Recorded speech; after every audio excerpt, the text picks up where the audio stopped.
Okay, hello guys. Bali continuation nga lang pala ito ng pagbubuo natin sa makina ng ating Mio Sporty. Kung saan sinimulan natin siyang buuin step by step magsimula sa kanyang crankshaft hanggang sa ito na nga. Halos malapit na nga pala nating mabuo itong Mio Sporty natin at may iilan na lang tayong piyesang hinihintay na dumating. At sa episode nga pala na to, ang ibabalik natin ay yung kanyang cylinder block. Pero bago yon, linisin muna natin itong kanyang base. Sa part nga pala na to ay tinanggal ko lang yung stock base gasket niya. At kung mapapansin nyo, medyo mahirap nga palang tanggalin ito dahil sobrang dikit ng kanyang base gasket. Bukod nga pala sa cylinder block, ibabalik nga rin pala natin yung kanyang piston, cylinder head at yung mga laman nito. Medyo natagalan nga lang pala tayo sa pag-update ng video dito sa ating Mio Sporty gawa ng matagal-tagal dumating yung kanyang pyesa na in-order natin. Yes guys, tama ang narinig nyo. Bali papalitan nga pala natin itong cylinder head ng ating Mio Sporty. Dalawang beses na kasi tumukod yung barbula nito kaya tinamaan yung ating cylinder head. Hindi rin naman natin masisisi kasi sa ayaw at sa gusto natin darating yung mga ganong pangyayari sa atin. Sa madaling salita pa pag na-chef1 ka or inabutan ka ng malas ay naku po, talagang kamot malala ka na lang. At sa part naman na to, after ko nga palang matanggal yung lumang base gasket at malinis itong base ng ating makina agad ko naman nilagay itong bagong gasket. Sa paglalagay naman ng gasket wala naman tayong pattern na sinusunod yan at hindi naman kayo malilito kasi napakadali lang naman yan. At sa part naman na to, after ko nga palang mailagay yung base gasket ng makina dito sa ating Mio Sporty ay susunod naman nating ibabalik is itong kanyang piston. Napakadali nga lang palang ibalik nitong ating piston. Isusuot mo lang yung piston pin dito sa may butas. Pero bago yun, wag mong kakalimutan na lagyan ng langis para smooth yung pasok. At sa part naman na to, kung mapapansin nyo na ipasok ko na nga pala yung piston pin dito sa may butas. At wag nyo nga palang kakalimutan na ilapat ng maigi yung piston pin. At pagkatapos nating mailapat yung piston dito sa ating connecting rod ay pwede natin itong laro-laruin para maging smooth yung kanyang galaw. Dahil nga medyo matagal na stock itong ating Mio Sporty gawa ng matagal dumating yung ating pyesa kaya naman natuyo yung kanilang mga langis. Galaw-galawin nyo lang siya up and down para malubricate ng maigi yung nasa loob ng ating piston pin. At kung sa palagay nyo ay smooth na yung galaw ng ating piston pin, wag nga pala natin kalimutan na mayroon pa itong dalawang lock. Una ko na nga palang naibalik yung isa at ito na lang isa yung isusunod natin. Napakadali lang naman ibalik nitong lock na to, parang manipis lang ito na alambre. Kailangan lang natin itong gamitan ng flat screw at ilapat ng maigi. Ito yung nagsisilbing lock sa ating piston pin para hindi mahugot. At kapag ka naibalik nyo na yung dalawang lock ng ating piston pin ay huwag nyo kakalimutan na i-check ng maigi. Dahil may mga senaryo na nahuhugot yung piston pin sa loob ng ating cylinder block at po pwedeng magasgas yung inyong cylinder block kapag nangyari ito. At sa part naman na to ay binabalik ko na nga pala yung cylinder block nitong ating Mio Sporty. Pero bago yon, huwag natin kalimutan na lagyan ng langis para smooth kapag ka ibinalik na natin. At sa pagpapasok naman nitong ating piston dito sa ating cylinder block ay tiyagaan nga lang pala. May mga times na matatagalan ka at may mga times din na mabilis lang siyang ibalik. Sa part na to medyo natagalan nga pala tayo ng konti at kung mapapansin nyo na ibalik naman natin ng maayos. At wag nga rin pala natin kalimutan na isuot yung ating timing chain dito sa ating cylinder block. At sa part naman na to kung mapapansin nyo na ilagay natin ng maayos yung cylinder block at naisuot na rin natin yung ating timing chain. At kung mapapansin nyo sa part na to medyo pilipit nga pala yung ating timing chain kaya medyo natagalan tayo. At kapag ka inilapat na nga pala natin yung cylinder block ng ating Mio Sporty dito sa ating base ay dahan-dahan lang dahil tatama ito dito sa ating mga dowel pins. Ipasok at isuot lang natin ng dahan-dahan itong cylinder block dito sa base ng ating makina hanggang sa maglapat. At sa part naman na to kung mapapansin nyo lapat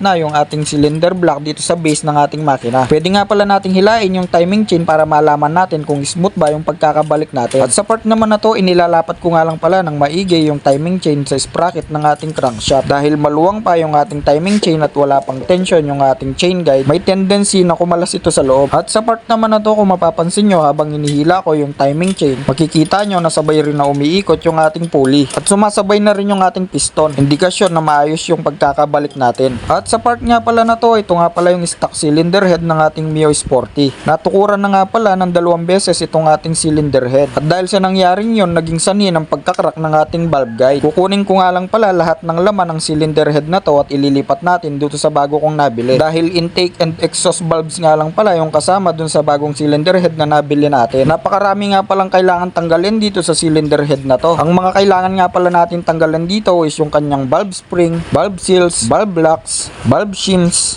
camshaft bearing, rocker arms, rocker arm pins, spark plug, at yung dalawang exhaust bolt natin para sa tambutso. At sa part naman na to, sinubukan ko nga lang palang isalpak itong bagong cylinder head dito sa ating Mio Sporty. Sakto at lapat na lapat naman itong cylinder head na nabili natin sa online. Dito ko nga pala ililipat yung laman ng lumang cylinder head natin. At sa part na to, isa-isa ko na nga palang tinatanggal yung mga laman dito sa lumang cylinder head para ilipat dito sa bagong cylinder head. Una ko nga palang tinanggal dito ay yung kanyang dalawang dowel pins. Para sa mga walang idea kung ano nga ba yung dowel pins, dito nga pala dumadaan yung langis papunta sa ating cylinder head na siya namang nagsusupply at naglulubricate sa bearings, camshaft at marami pang iba. Sunod ko namang binaklas dito yung dalawang tappet cover ng ating cylinder head. Dalawa nga rin pala ito, yung sa intake at saka yung sa exhaust or yung sa taas at saka sa baba. Dahil wala nga palang tappet cover yung nabili nating cylinder head. Napakadali nga lang naman pala tanggalin ito, gamit lang tayo ng 24mm combination or socket wrench. At sa part naman na to, kung mapapansin nyo, natanggal ko na nga pala yung dalawang tappet cover. At sunod ko namang binaklas dito ay yung kanyang spark plug. At sa part na to, napakadali lang naman magbaklas ng spark plug ng ating motor. At sa part naman na to, next naman nating babaklasin is yung dalawang tappet screw ng ating intake at saka exhaust. Napakadali nga rin palang tanggalin ito, luwagan lang natin yung 8mm na nut at mahuhugot na natin yung tappet screw. At sunod naman nating babaklasin dito is yung kanyang camshaft, pero bago yun, tanggalin muna natin itong kanyang lock.